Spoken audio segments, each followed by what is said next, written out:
Well, happening this weekend, the world's largest all-Corvette car show returns to the Carlisle Fairgrounds, and nearly 4,000 will be on display, including some award-winning ones. Fox 43's Robert Stover is live at the fairgrounds in Cumberland County with more on what people can look for this year. And Robert, you got to look fast for some of these cars because they can go pretty fast.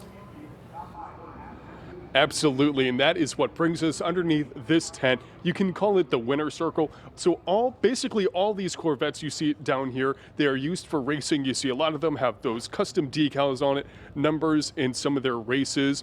A lot of history here too, because some of these makes and models are a few decades old. Speaking of makes and models, we have this number right here, a Z06 2008 Corvette with its driver. This is Tracy. Now, Tracy, for those who might not recognize you, you're a pretty accomplished racer. Tell us about one of your most recent feats, the Pikes Peak Hill Race, correct? Oh, yeah, the Pikes Peak International Hill Climb. It was back in the end of June. It was incredible. There's a lot of adjectives I can think of. It encompassed so much. It was my first time to run there. So being a rookie, you really didn't know what to expect, but it was definitely the most challenging race I've ever been in, for sure. It was definitely something I was learning last hour. I should say within the past hour, we're talking about 14,000 feet of not just yourself, but the mountain. So how do you prepare for something like that? Well, I prepared the car. Well, really, I prepared myself. I brought oxygen on board for that kind of altitude. The car is naturally aspirated, so it did struggle a little bit going up into the altitude. I felt like I lost at least, I really think maybe 300 horsepower going up. But yeah, there's other ways you can modify the cars to see, or to tackle that and be a little bit more competitive.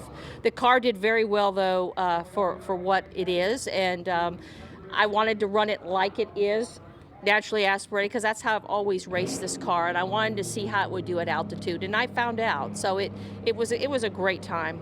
And so this is the actual car itself here. Yes. We were talking off camera just a few minutes ago that whether it's more on the interior, on the insides, the body of the car itself that has been modified, customized. On the outside, it looks like as someone would buy it, but you have done a lot of work on it over the years, correct? Yes, I've slowly modified this car. I bought it in late 2007 and started to autocross with it to learn how to drive it, as I didn't know how to drive a manual transmission, and then went to track days, started to time trial with NASA, and then wheel-to-wheel racing as well with NASA.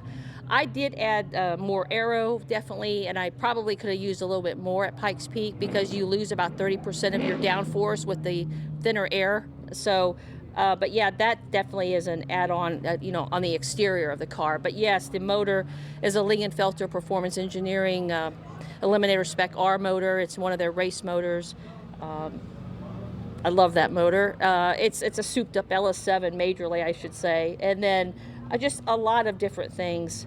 Had to really modify the car to pass tech inspection for Pikes Peak because you're traveling and racing up these switchbacks. It's very steep, and just the lack of guardrails.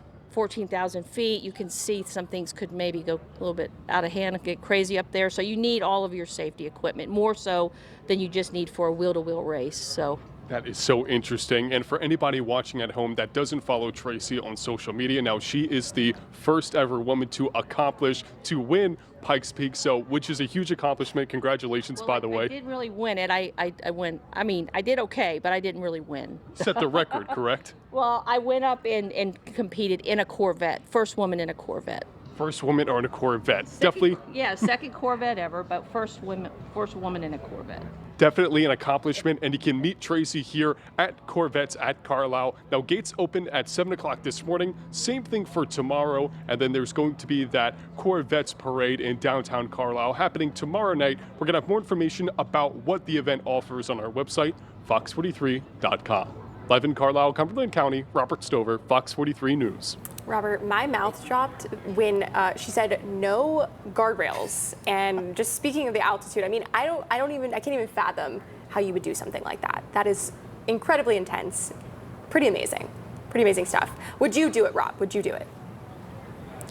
Would I do it? Yes, would you do it? Absolutely not. No, I would be a passenger. I'd be a passenger Yeah. and say, hey, I was part of it, but I wouldn't say like, oh, hey, I did that. You know, I've jumped out of an airplane, I've scaled a 10-story building, which you both saw, so, you know, it's not outside the realm of possibility, but I'll make some concessions and say, I'll just be a passenger. Okay, that's fair. That's absolutely fair. We were going to get your Jeep ready to do it, but okay, I guess not now. We'll have to wait. Well, thanks very much, Robert. We'll hear more about it coming up a little bit later.